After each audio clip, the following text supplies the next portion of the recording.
evening and welcome to the June 7th, 2016 Planning Commission meeting. Roll call, please. Let's see. Chair Biasotti. Here. Vice Chair Kayal. Here. Commissioner Chase. Absolutely here. Commissioner Johnson. Commissioner Mishra. Here. Commissioner Peterson. Here. Commissioner Sandler. Thank you.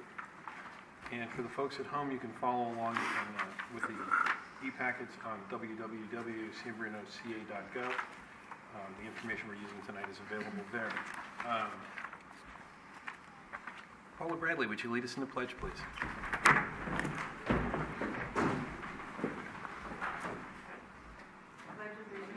To the flag of the United States of America and to the republic for which it stands, one nation under God, indivisible, with liberty and justice for all. Thank you, Paul. And if everyone here would turn off their cell phones, pagers, electronic devices, and the folks at home, there's still time to go out and vote. It's only 7 o'clock. Okay, item 2, communications. Chair Biasotti, there are no additional communications this evening. Thank you. Is there anyone from the public who would like to comment on something that's not on the agenda this evening? Okay, seeing none, we'll close public comment. Conflicts, there, sorry. Item 4, conflicts of interest. Anyone? No, seeing none, we'll conduct the business. Number 5. We have none, so, pardon? Did we do approval of the minutes yet? Number 2? Oh, shit, I'm sorry. Okay, approval of the minutes. There we go. Better you For April 5th. Through the chair? Yes. I have a question for staff about that. On, whoops, it should have been ready. On a,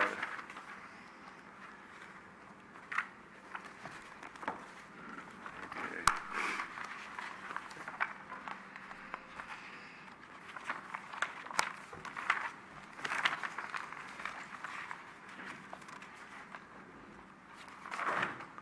I had brought up a question about the landscaping. I thought on the item number, let's see what it is here. Elm Avenue, 110 Elm Avenue.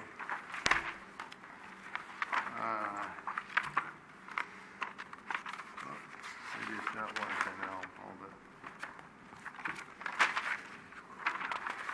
Apologize for not being more ready for this.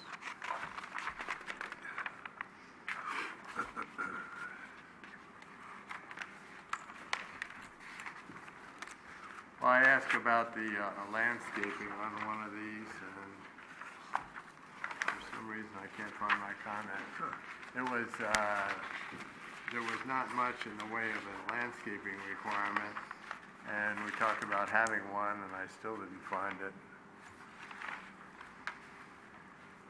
Yeah, it's on Green Avenue, 859 Green Avenue.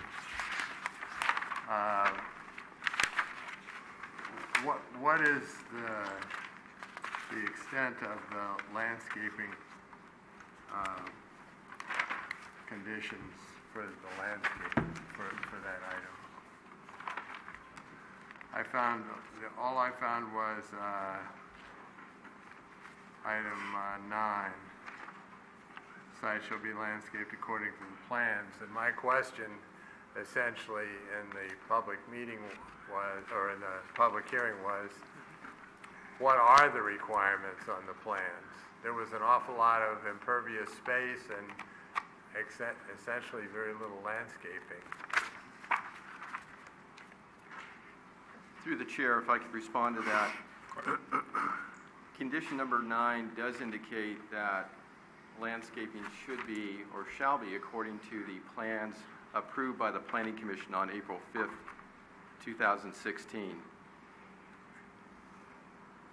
If there was a determination at that time that those plans didn't meet our permeable surface requirements, we will certainly take care of that to make sure that the final plans, the plans submitted for approval, do meet those requirements.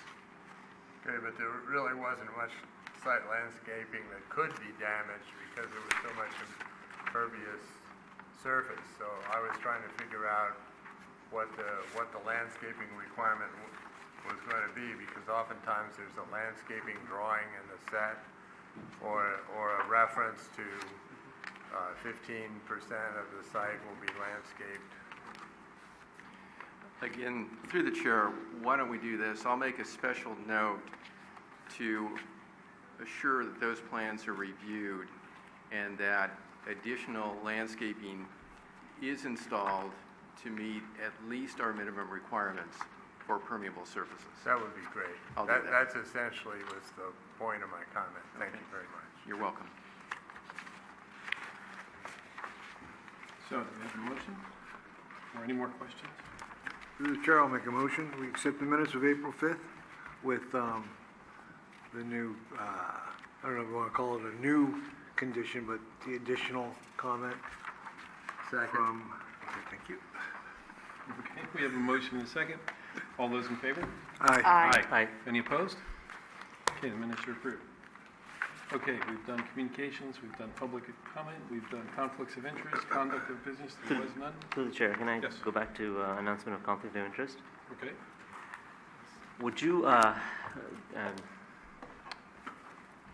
define for us the conflict of interest on the item number A on this one, since it affects the entire city? In a case like this where it's a citywide plan, all commissioners are affected equally. So there really wouldn't be, in this case, a particular conflict of interest. It is a citywide plan. So I wouldn't imagine that any one of you would need to recuse yourselves from considering this item. Thank you. Just wanted to Sure. have that clarified. Thank you. anyone else?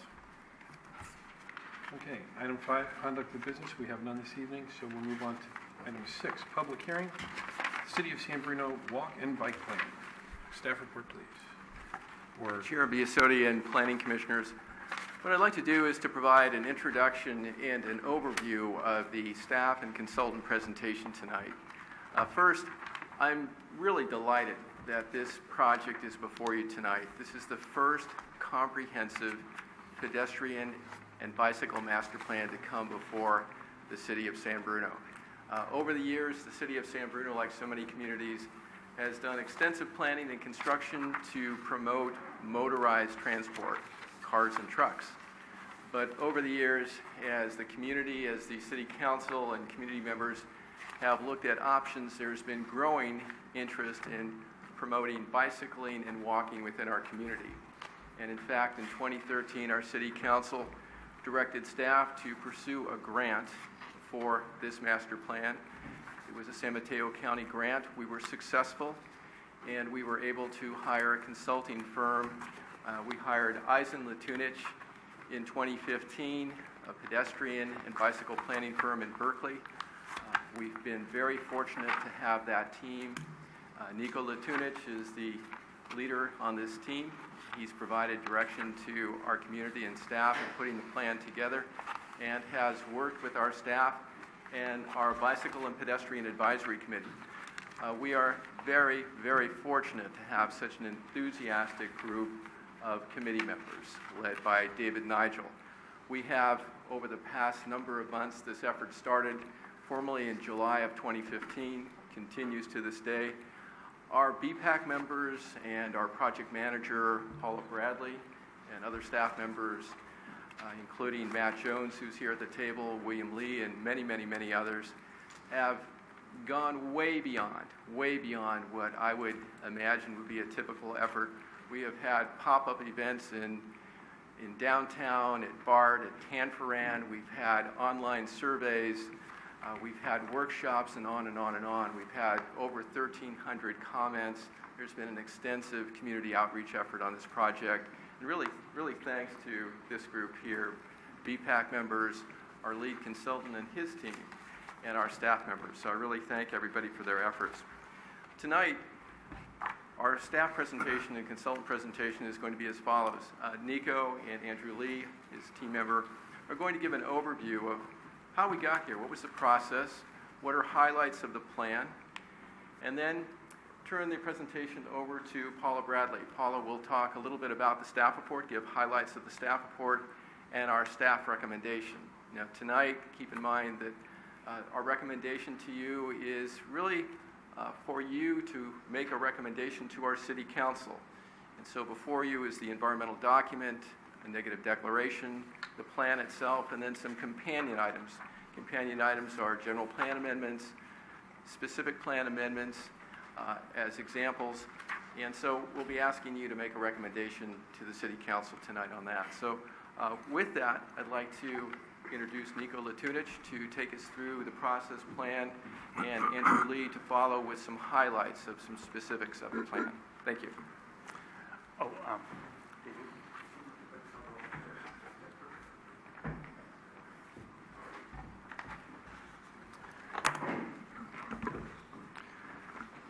Good evening, Commissioners. My name is Nico Latunich with Eisen Latunich, as David said, the lead consulting firm on the plan, and with me is Andrew Lee with Parisi Transportation Consultants. They're the other team, the other firm on the team of consultants.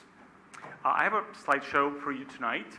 The slideshow consists of two parts. I want to walk you through the planning process that has brought us here tonight, just give you an overview of what has happened to date. And then the second part is give you an overview of the contents of the plan that you have in front of you tonight.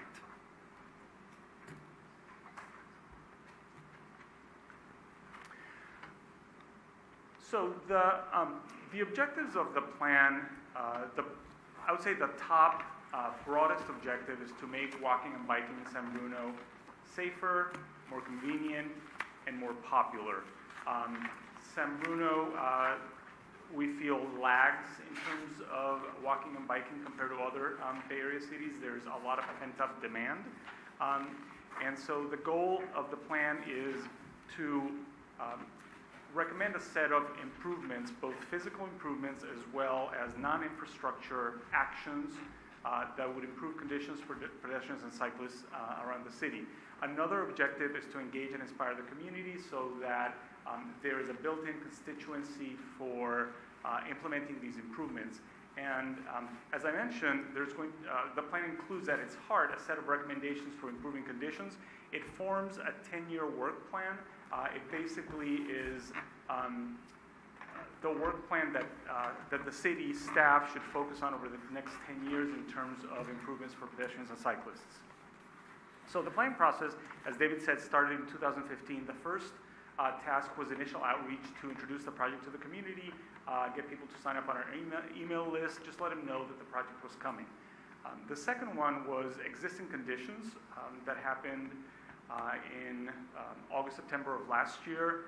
We produced a report. I don't know if you remember, but the report covered a bunch of topics, issues, conditions related to walking and biking in San Bruno.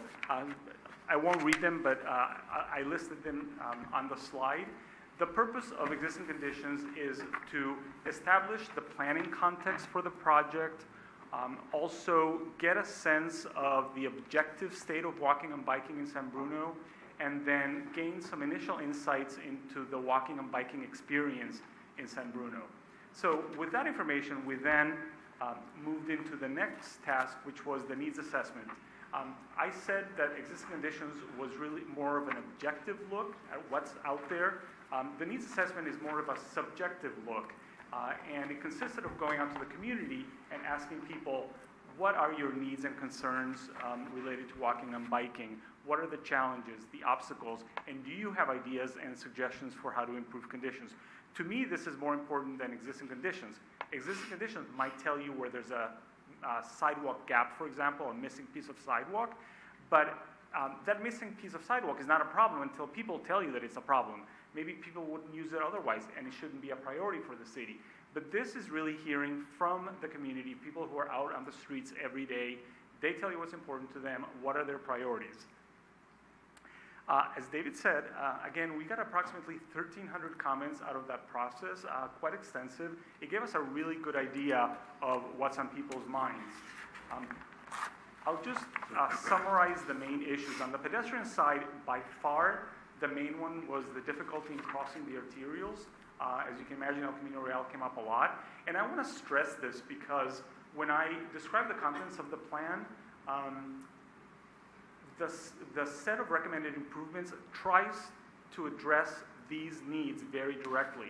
And so if I say that that's the main concern that we heard, as you'll see, the main recommended improvement on the pedestrian side is making it safer and easier to cross the busy streets. Another common concern is driver behavior in the form of speeding, distracted driving, not yielding to pedestrians. And then after that, there was other comments, not as important as the first two, but still that stood out quite a bit. Not enough footpaths and trails, sidewalk gaps, and then we heard quite a bit about parked cars blocking the sidewalk. On the bicycling side, similar issues in the sense that lack of facilities. For bicyclists, it was the lack of dedicated bikeways, and very importantly, the lack of direct north-south routes that would connect someone, say, between South San Francisco and Millbrae, and also that important east-west connection to connect the two sides of the city and leading from the bay up to the hillsides. Again, driver behavior, similarly. In this case, I would say the angle is more harassment and lack of respect for cyclists' right to be on the road. And then lack of bike parking and poor pavement conditions. So, once we had heard from the community as to what the needs and concerns are, we came up with a set of improvement options, ideas for how to address those needs and concerns that we heard. And these we discussed pretty extensively with staff. And based on what we heard from staff, they had some suggestions, some objections. We molded a set of recommendations that got written up into the administrative draft version of the plan that was circulated among staff. They reviewed it, gave us their comments. We revised it into the public draft plan, which is what you have in front of you tonight. And then the last task is going to be, once we've compiled all the comments from the public draft and it has gone through the city council, it will be finalized and will be adopted hopefully in July. Is that correct, David? Is that what we're thinking? Okay, thank you. And I will say that as you know, you have a neg deck also in front of you for the plan, and that was prepared concurrently with the draft plan. So that's the overview of the planning process. Now let me just tell you about the contents of the plan. The heart of it is the set of recommended improvements, and those are broken down into 4 chapters. The first one has to do with pedestrian projects. The second one is bicycling projects.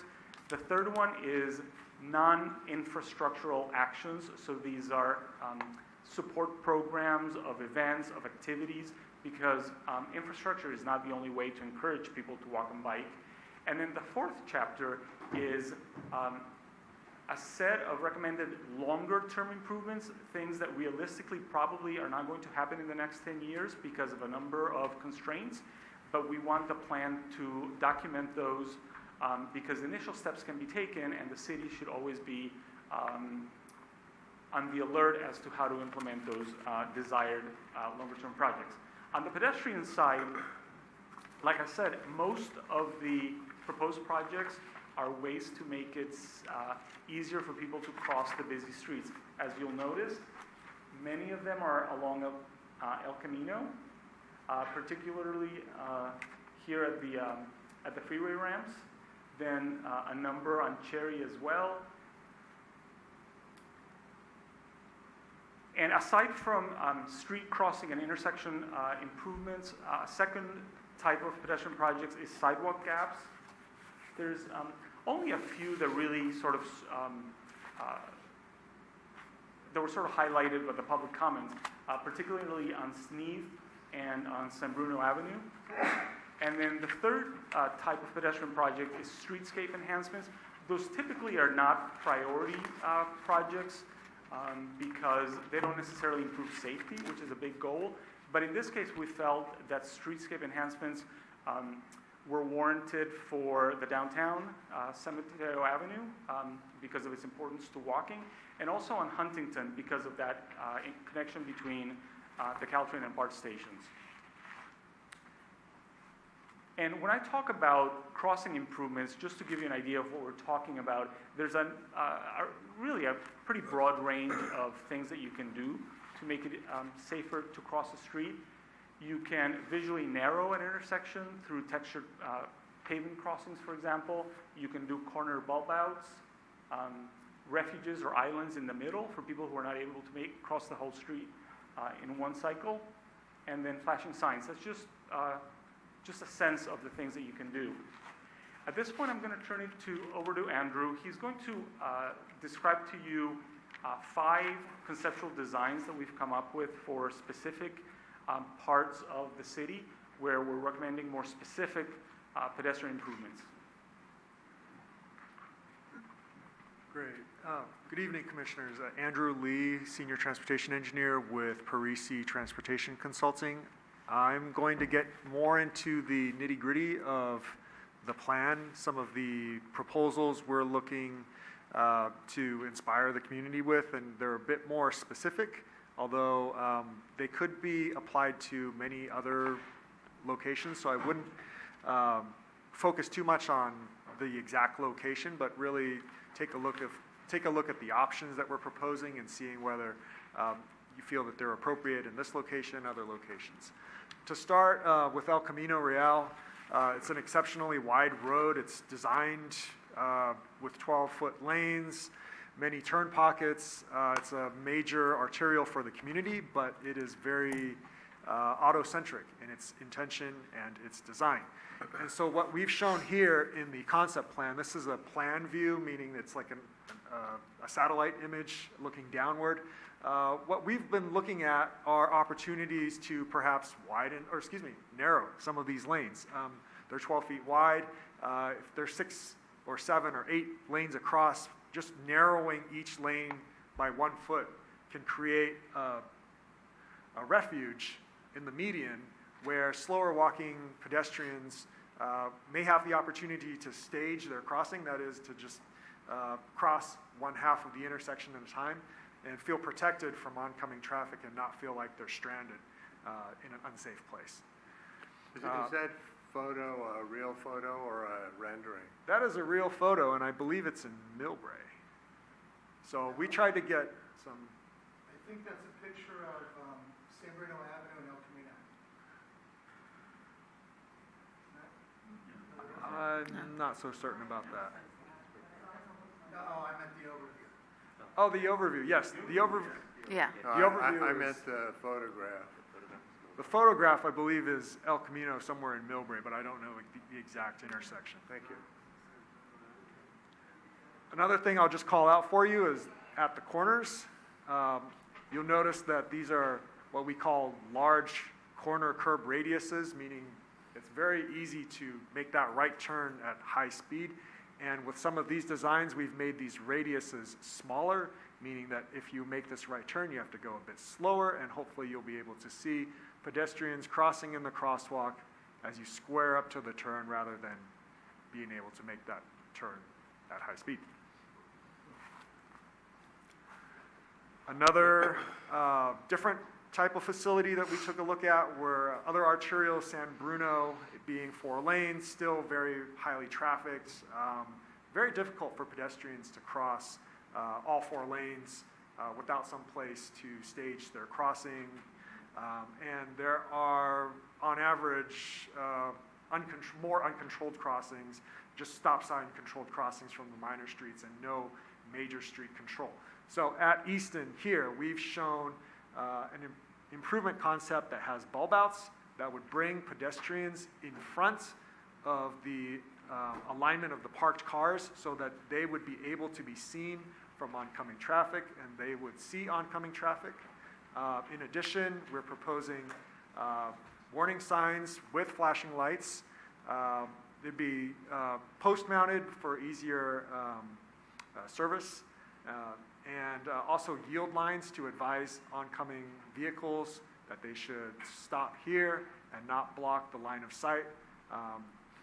And this is very important for something we call the double threat situation, where if a car stops too closely, they will block the view of the pedestrian from a second car. And so these warning signs, these flashing lights, and these yield lines and bulb outs are critical for improving pedestrian safety, both here and other locations along San Bruno.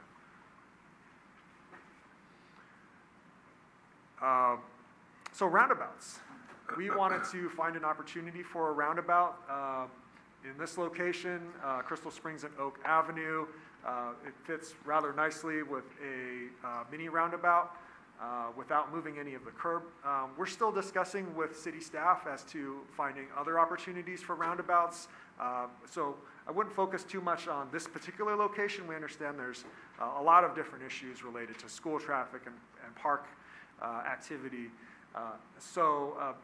But this is a good example of how a roundabout could fit in the existing community without changing up the character of sorts, but rather just slowing things down, because as you're probably familiar, Crystal Springs is it's a pretty wide street. It's two lanes in each, or it's one lane in each direction, but with parking, it's a lot of activity, and the roundabout can slow traffic down and help it operate in a more yielding type of manner, simplify the movements through the intersection. Is there another location you think a roundabout might actually work? Because I think at this intersection, that would bring the traffic almost to a total stop a lot of times during the day. That's very heavily trafficked north-south and east-west during the morning and evening. Yeah, I think we're still looking for other opportunities, and I'll go through a few more concept designs that don't necessarily have roundabouts in them right now, but they could. We heard about the traffic issues in talking to staff, and so that's why we're not too focused on the roundabout for this particular location right now, but we're still looking for opportunities. If I could, through the chair, we are looking for other opportunities, and in fact, one area that's been suggested by our public services staff to look at, investigate for a roundabout, a small roundabout, could be Genevan at San Mateo Avenue. So we would like to find a location or locations within the community where we could move traffic and also consider pedestrian safety at the same time. And the plan is to look for locations where a roundabout or roundabouts could be appropriate and safely installed within our community.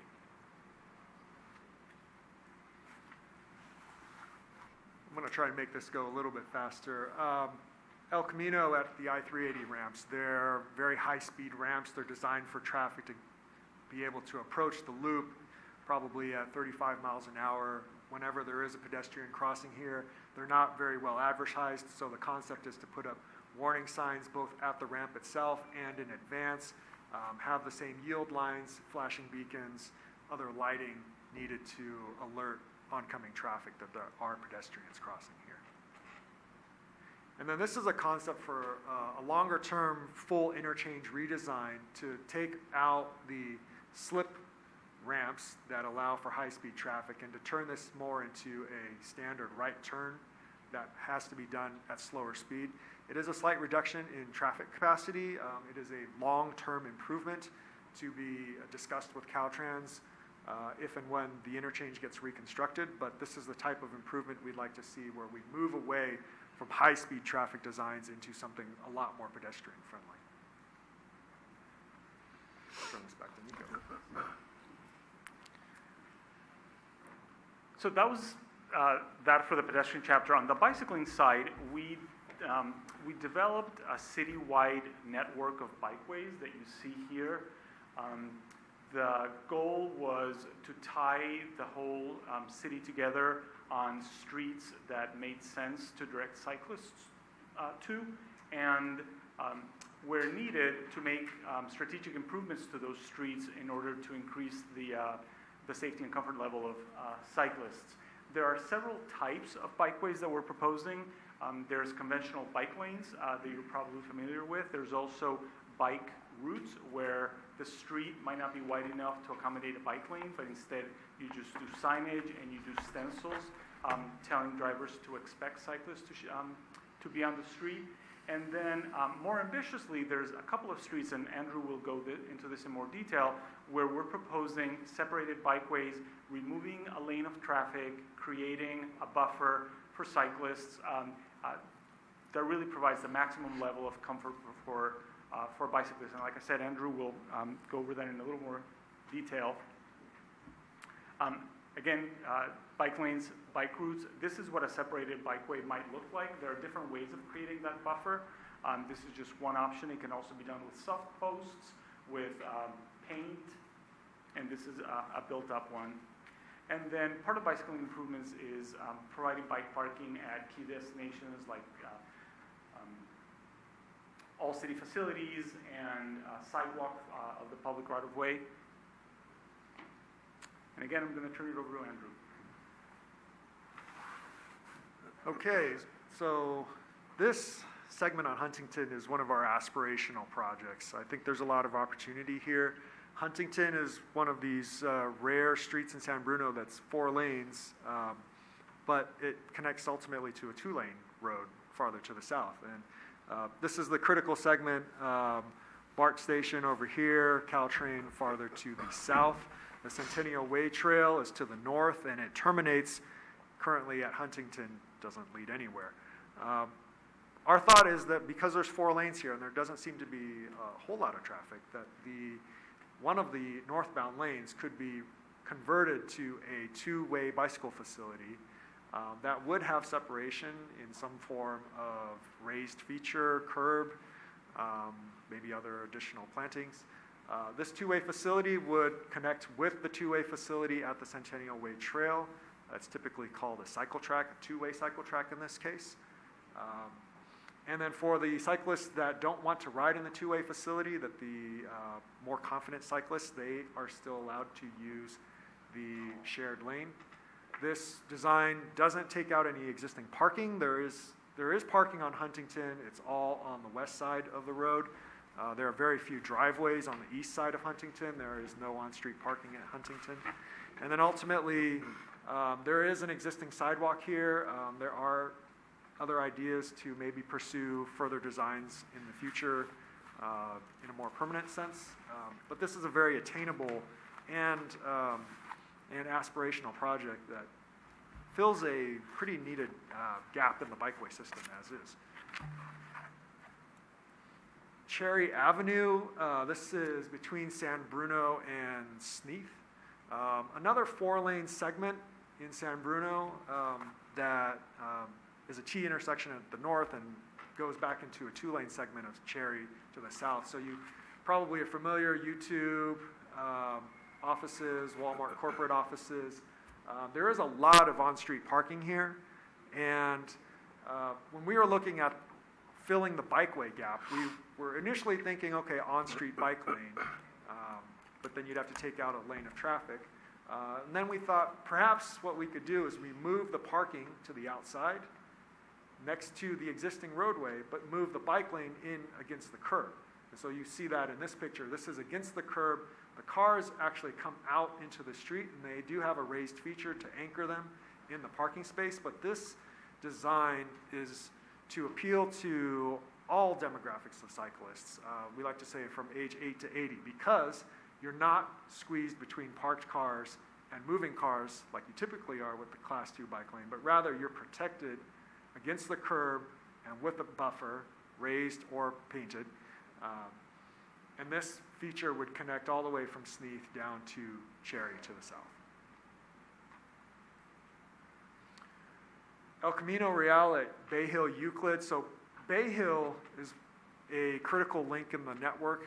We are also proposing to remove the lanes. It's got 4 lanes right now. We're proposing to remove 1 lane in each direction to put in a buffered bike lane. So you'll notice this is a bike lane, but it's got a buffer designed. There's a picture I can show later to show this in better detail.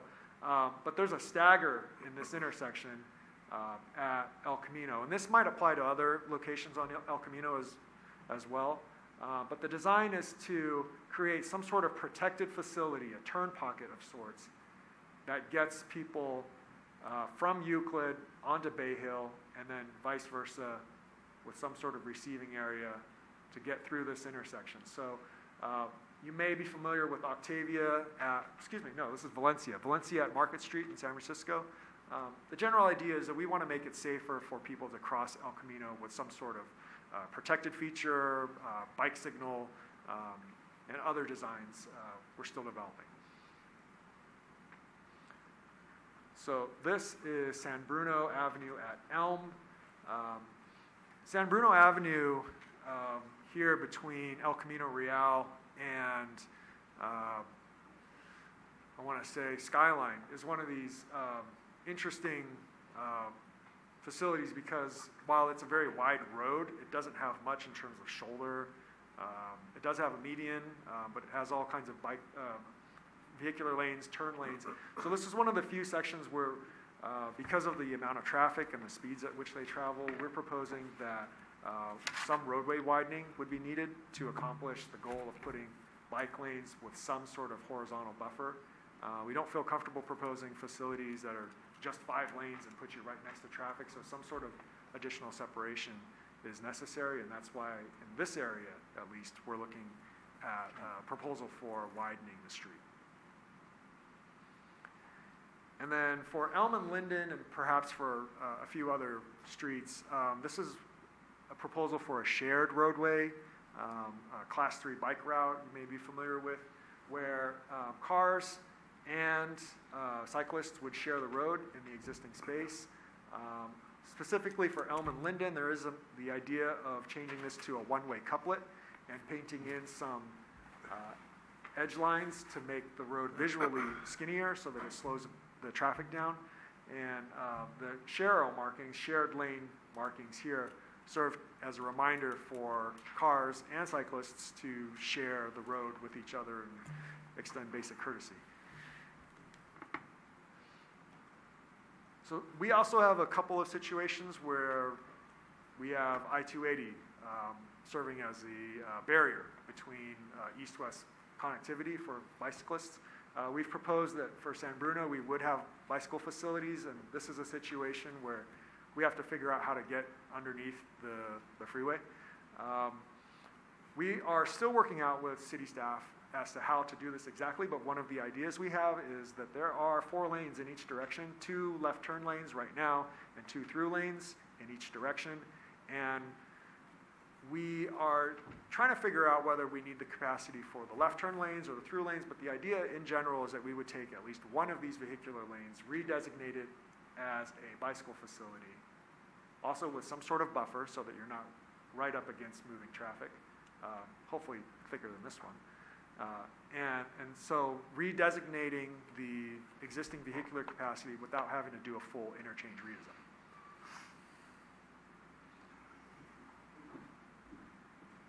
I believe I have just 2 more slides for you. In addition to the pedestrian projects and the bicycle projects, the third part of this work plan of recommended improvements is the non-infrastructure side of things. These are support programs in the areas of encouragement, education, enforcement, and so on. These are events, activities that the city can promote, can sponsor, can organize. The first one being a promotion and encouragement program.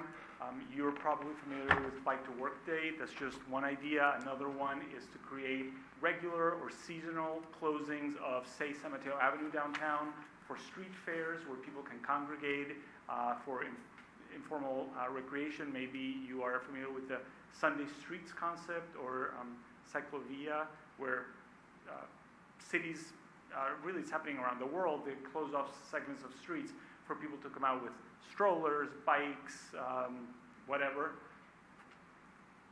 A second program is Safe Routes to School. This would probably have to be led by the school district just because of its nature, but the idea is to provide safety training for kids, to organize walking school buses and bicycle trains so that kids are not walking and biking to school alone, but rather as a group with an adult chaperone. A third program is traffic safety and education, not just for school kids, but for the population as a whole. And this could be through public service announcements, bumper stickers on city vehicles, bumper stickers that the city can make available to the public, posters, deploying speed sign trailers around the city as an educational and awareness tool. And then the last program is enhanced enforcement of traffic laws. This gets at all the complaints that we heard about driver behavior. And so this would include things like making it easy for people to report chronic traffic enforcement problems around town. For example, where there's always a speeding concern. We are proposing that the city hire an additional police officer dedicated to enforcement, and that they conduct targeted enforcement activities at the in the priority areas that we've identified. So speeding, blocking the sidewalk, not yielding to pedestrians.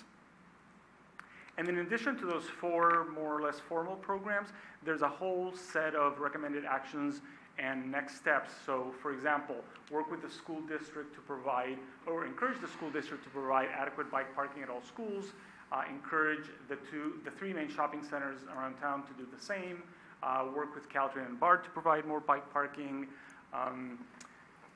There are provisions in the city's municipal code that actually require everyone who rides a bike to have a valid license, but that's not enforced. In fact, it's if you go to the fire department, which is the one tasked with issuing license, they won't know what to do with you. So we are proposing that the city get rid of those requirements. They feel very antiquated compared to what other cities do.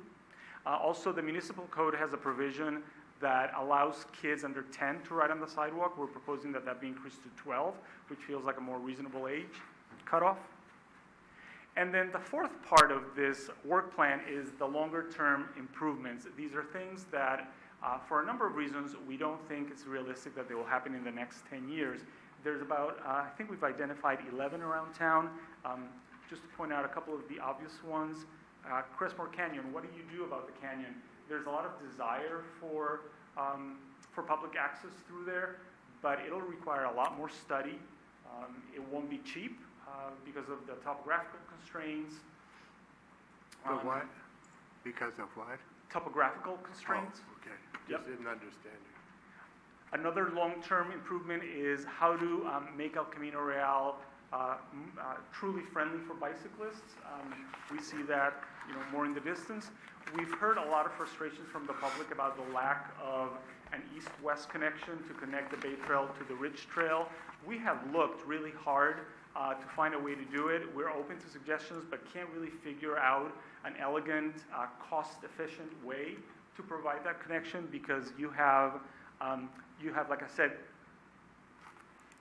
Crestmore Canyon, and you have 280, which are big obstacles. And these are projects that would take up, you can assume that they would take up all the budget that you would have for pedestrian and bicycle improvements over the next 10 years. So instead, we focused on the more cost-effective ways to encourage walking and biking.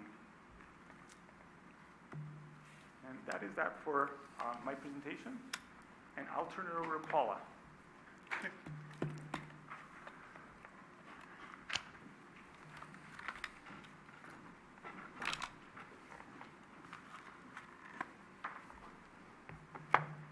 Good evening, Planning Commissioner and Chair. I'm Paula Bradley, the project planner, and I'm really excited that we finally got to this point where we're looking at the walk and bike plan. So the main objective of the plan is to make walking and biking for both transportation and recreation safer and easier. Within that larger objective, we have detailed goals and policy direction.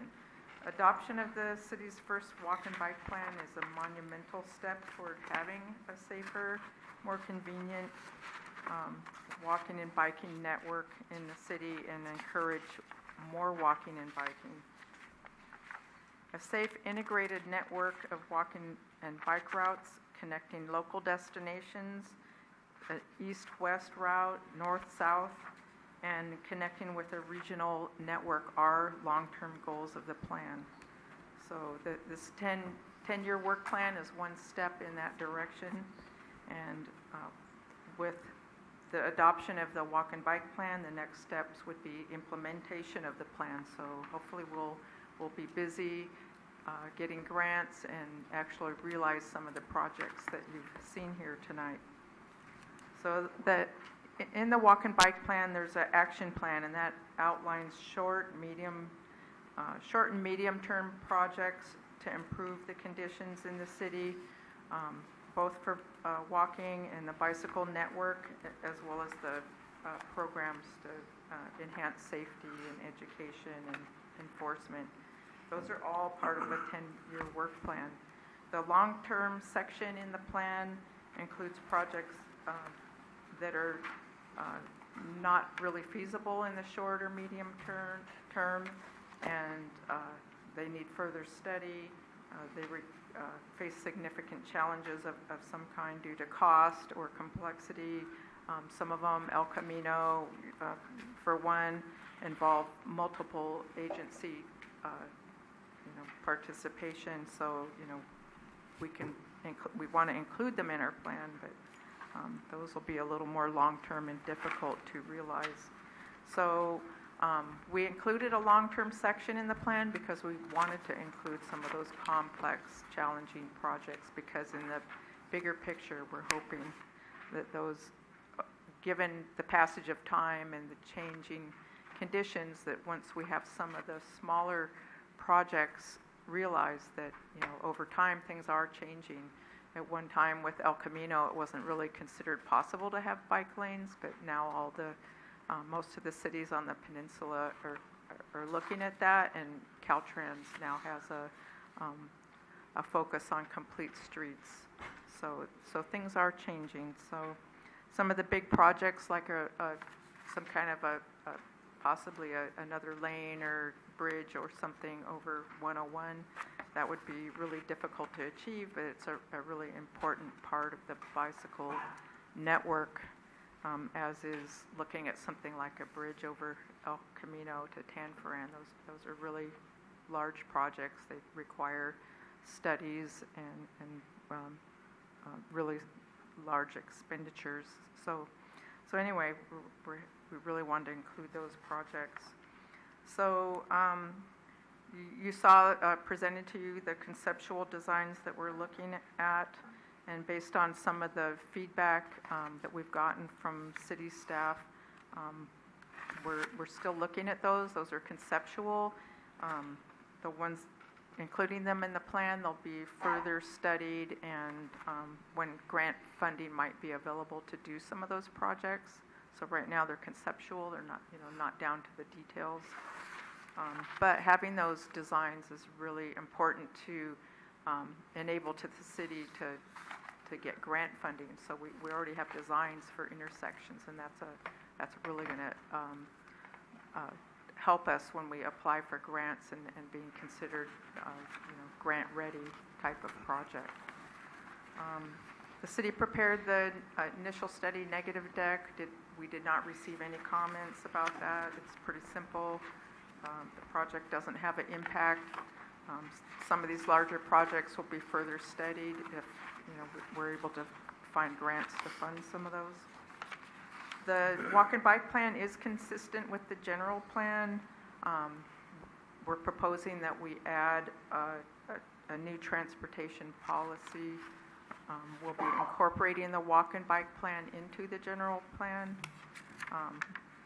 with the policy, and then incorporating the new bicycle network map. And there's a pedestrian emphasis zones, and we'll be adding a pedestrian map, the one that, similar to the one you've been looking at, most likely. And then other minor changes. We don't have a lot of amendments there. We're just adding simply. And similar with the transit corridors plan, that plan is consistent with that. There's actually some policies in the transportation section, transportation policies that are addressed by the walk and bike plan. For example, one of the policies, Trans A3, includes evaluating a roundabout at the San Mateo and Huntington Avenue intersection and to consider alternative locations. So roundabouts are included in the TCP in that adopted plan. Another one is Trans A4, includes studying a road diet for San Mateo Avenue and Huntington Avenue, so north of San Bruno Ave. So those are key components. Another policy to determine an east-west connection from the Caltrain station to the San Francisco Bay Trail east of 101. And then some other policies having to do with pedestrian facilities and improving intersections. And similar to the general plan, staff is proposing a policy to incorporate the walk and bike plan as part of the TCP. Another thing we looked at, the zoning code.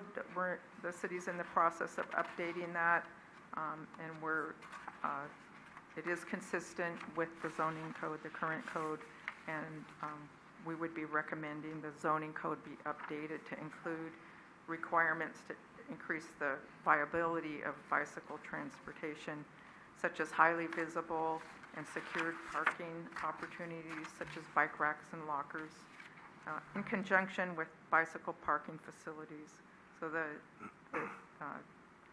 plan recommends requiring employers to provide showers and changing facilities, so we can incorporate some of those aspects of the plan, and those are actually already included in the TCP, so we could include those similar to what's already in the TCP.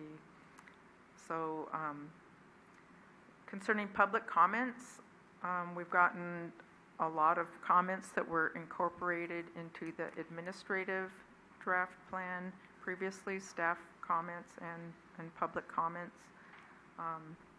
Comments received on the public draft plan were considered for further discussion, and those were compiled and included. All the comments are included for review. We also received a few letters.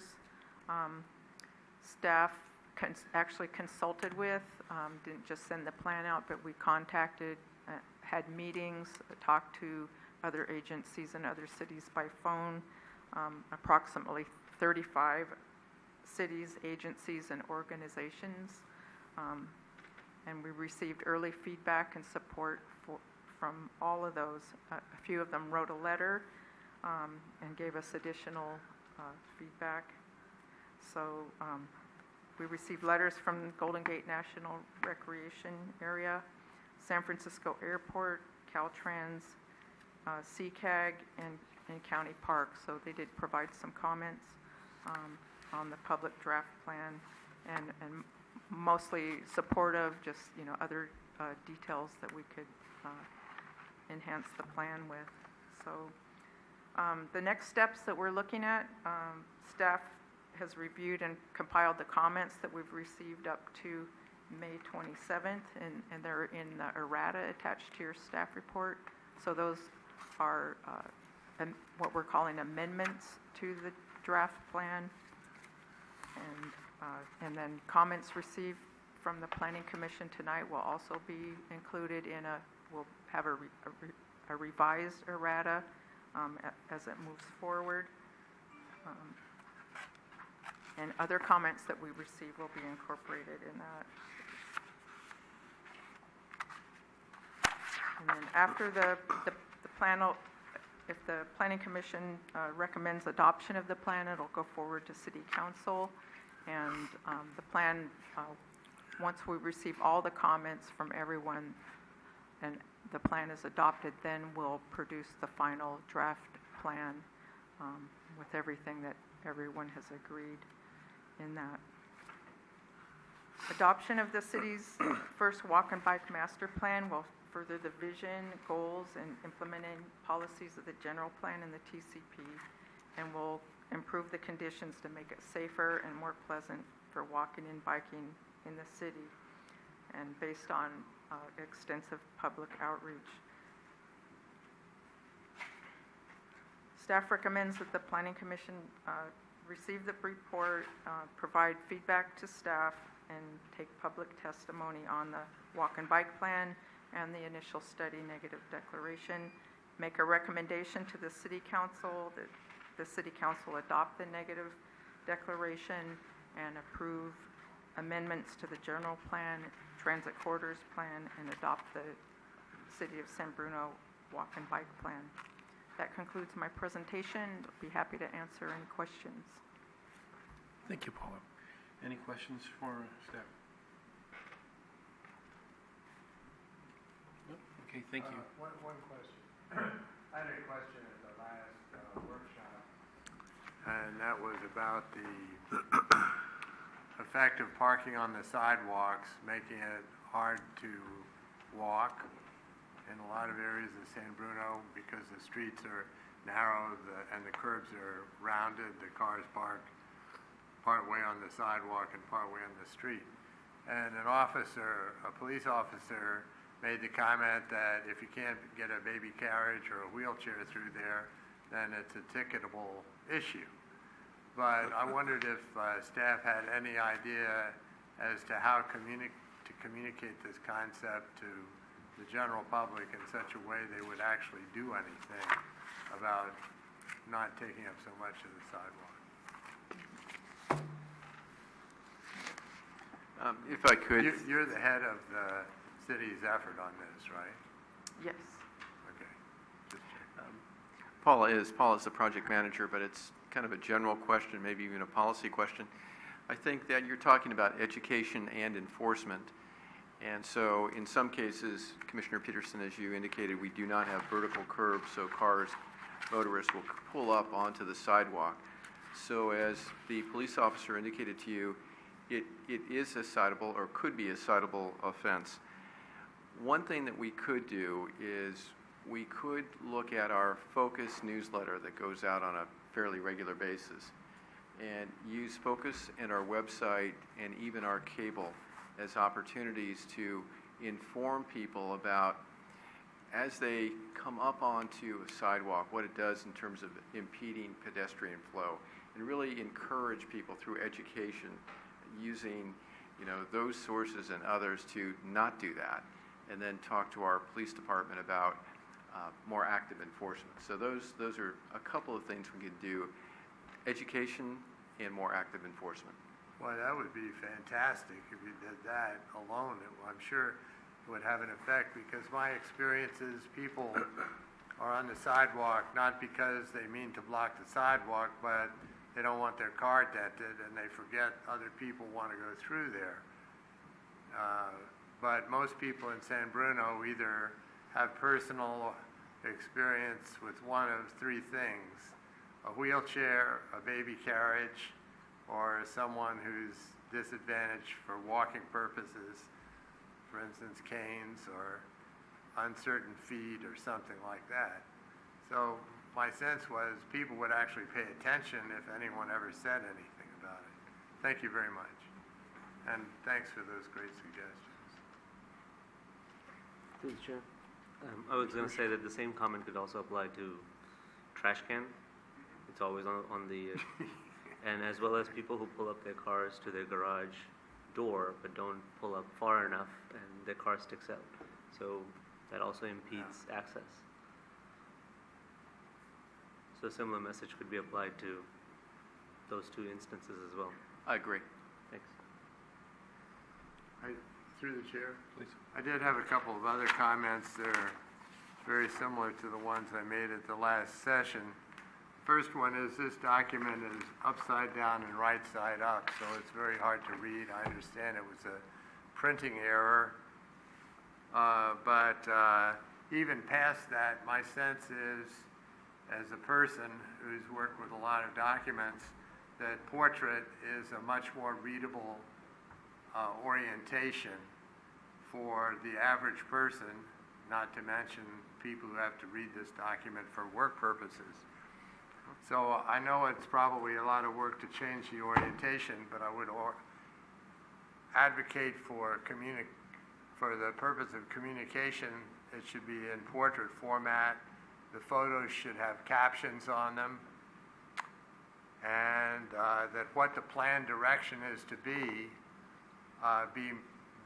created in a map of vision or plan direction that's 4 times as big as 8.5 by 11. So it would have to be a fold-out, but it would actually be readable to almost any person, whereas many of these maps, if you don't have a magnifying glass, you're not going to figure it out.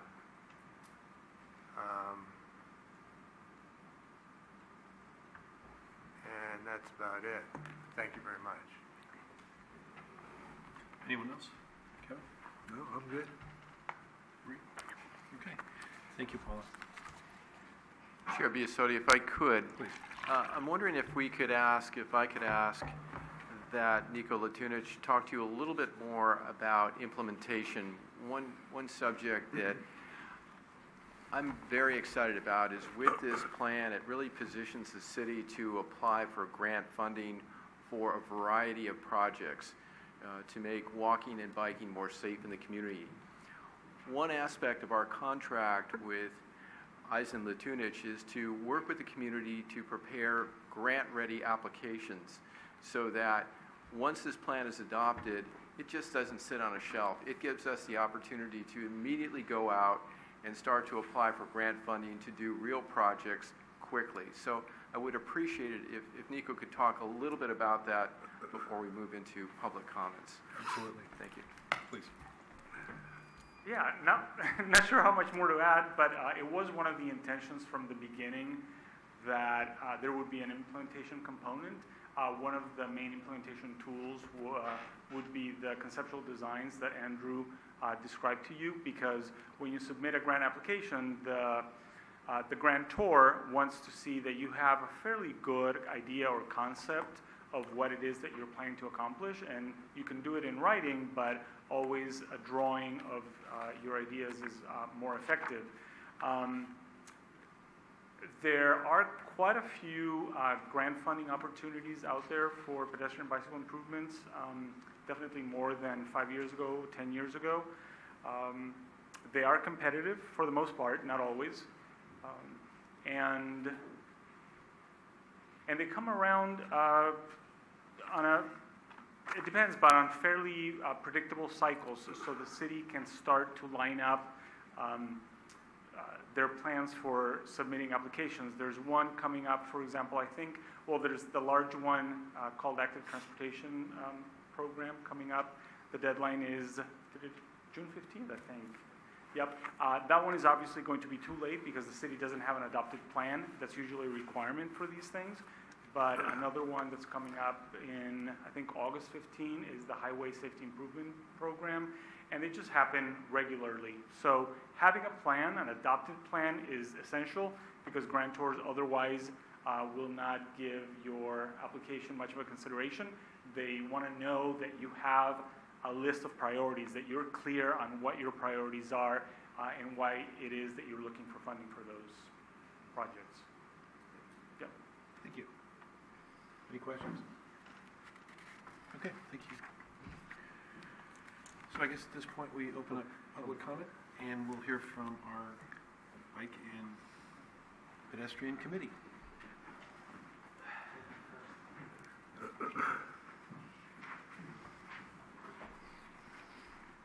Good evening, Commissioners. Most of you know me.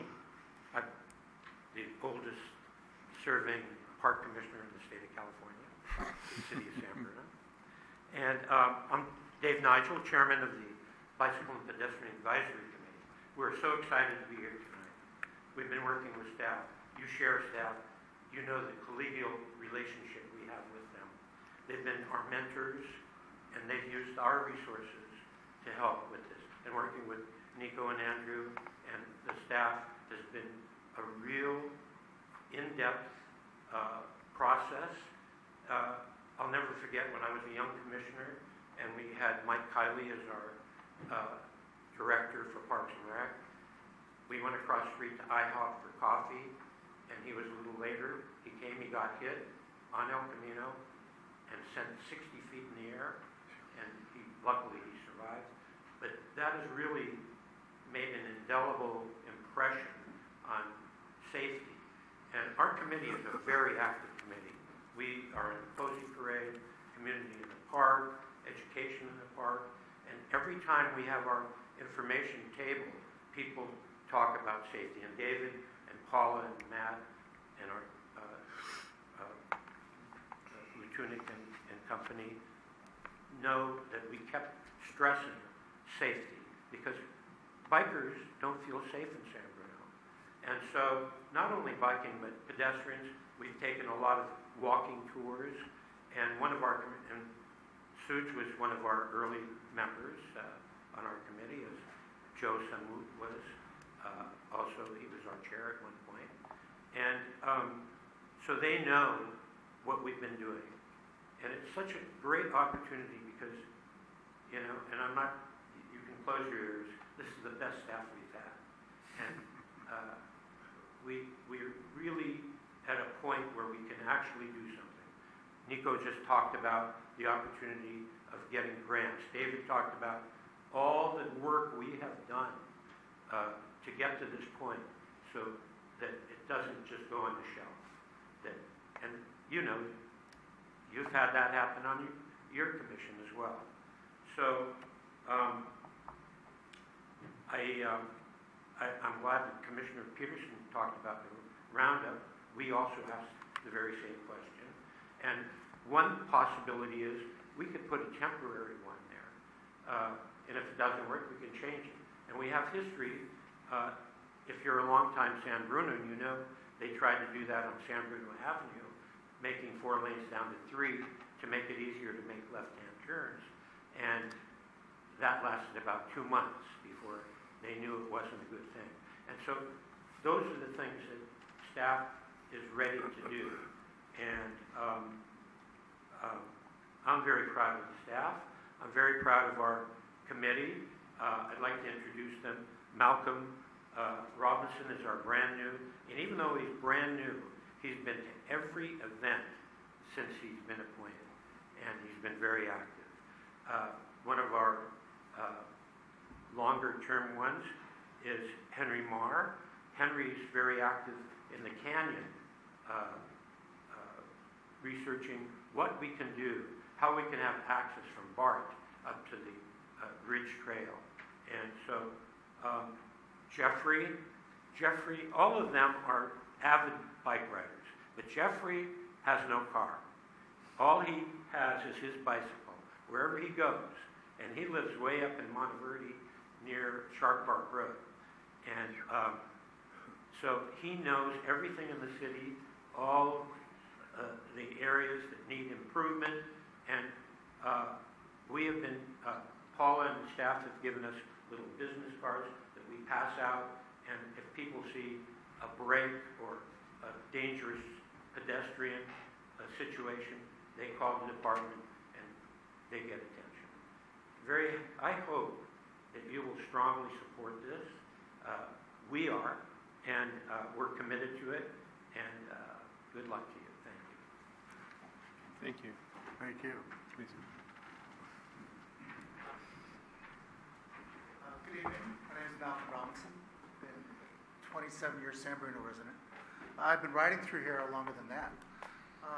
When I was 19 years old, I was in the Army in a nuclear missile unit in Germany, and we had 24 hours on, 24 hours off, right? That was our life. And when we were on, I sat next to a single sideband radio and waited for it to squawk. The rest of the time I was reading a lot of Ernest Hemingway at that time. So I read For Whom the Bell Tolls, and I memorized the John Donne poem in the beginning. I won't bore you with it. Most of it's understandable for most American English. But the key lines are at the end where it says, "Do not ask for whom the bell tolls, it tolls for thee." And the point of that poem is that we're all in it together. When the bell tolls, it's ringing for all of us, right? We're all going to die. We're all in this together. And I would like you to think about this bicycle and pedestrian plan, as it affects you as well. It affects your children, affects walking around, parked cars and things. So we're all in it together. So we have an opportunity here to improve the environment and the health of our citizens. Most human beings are walking, right? The human species walked all over this planet. Walking is good for our bodies. Our bodies are designed to walk. If you sit in a chair long enough, you're going to have health issues because you're not moving. So we need to encourage that. That starts with the city council, and it starts with you guys. You have to keep it in mind. I urge you to keep it in mind as you plan these different things. You mentioned roundabouts. In Europe, roundabouts are used extensively. You're actually moving. There's less time sitting in the line waiting for the person in front of you to move. It's actually an active participant thing. There's less time for cars to sit and idle and waste gas and create, damage to our environment. So once people get used to it, in the circle you have the right of way. It moves very, very smoothly, for both cars and trucks, especially if there's multiple lanes. So people can go around to their exit point. And once people get used to the rhythm of that, it actually moves very quickly. So I don't know how much experience you have with those. They're used extensively. There's in Washington, D.C. In Oregon, they're putting them in now, used extensively just for that purpose. I joined the bike committee for three main reasons that I'd like to see happen. One is to make it a generally safer place to bicycle and walk in town. And I think this plan goes a long way towards doing that. Second objective is to make it safer for kids to go to school. I used to ride a bike to school and walk. And first meeting I heard that schools say it's unsafe to ride to school. Well, we can change that and make it safe for our children. And the third goal is to create something cool. So in the book, about page 7 or 8, I think it's listed as page 3, there's a photograph of a Class 1 bicycle trail. And our plan, that's off in the distant future. The picture there is actually in South San Francisco. That trail ends when it hits our town. The Bayside, the San Francisco Bayside Trail goes to within a couple hundred yards of San Bruno. So if you go to 6th and San Bruno Avenue, or actually 7th, and if you look east, you can see the bike lane ends right there at the city limits. And we can fix that. We can make it safer to bicycle to work. If you work at the airport, which I did for 5 years, for people crossing, bridging through, we're kind of at a key location where there's a narrowing of the peninsula right here. And it would enhance business opportunities for bicycles to stop and buy refreshments. I had a friend who owned a chain of gas stations. He said they made more money selling cigarettes and soda pop and candy than they did selling gas. So here's an opportunity to sell power bars and Gatorade to bicyclists. So I would urge you to take this plan into consideration, help with your own ideas, pass it, make it a safer place to walk and ride. Thank you. Thank you. Anyone else from the committee want to speak? You sure? No? Okay. Anyone from the public like to speak? Okay. We'll bring it back to the commission for comments or motion. Through the chair, I just have one comment. As part of a community outreach and applying for grants, one thing that could benefit from this, a grant that could be applied for using this report and plan would be app development for bike and pedestrian safety, where people can report in things that they want to change in the city. That app could also be used as community outreach to provide feedback on today's, bike to work day, etc. And here's community resources. But app development could be one way. There's grants out there that could be applied for. And this program could be used to enrich the city as well as providing a more app-friendly environment where the others can interact with, as well as focus. And I don't have San Bruno cable, so I need some other way to connect. So, thanks. Okay. Anyone else? Comments, motions?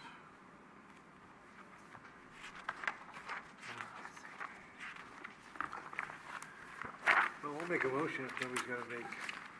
If I could, through the chair, in terms Please. of a little bit of suggestion or guidance as far as a motion, we do have a base resolution for you to consider tonight, and staff has also prepared as attachment to an errata sheet with proposed amendments to the plan.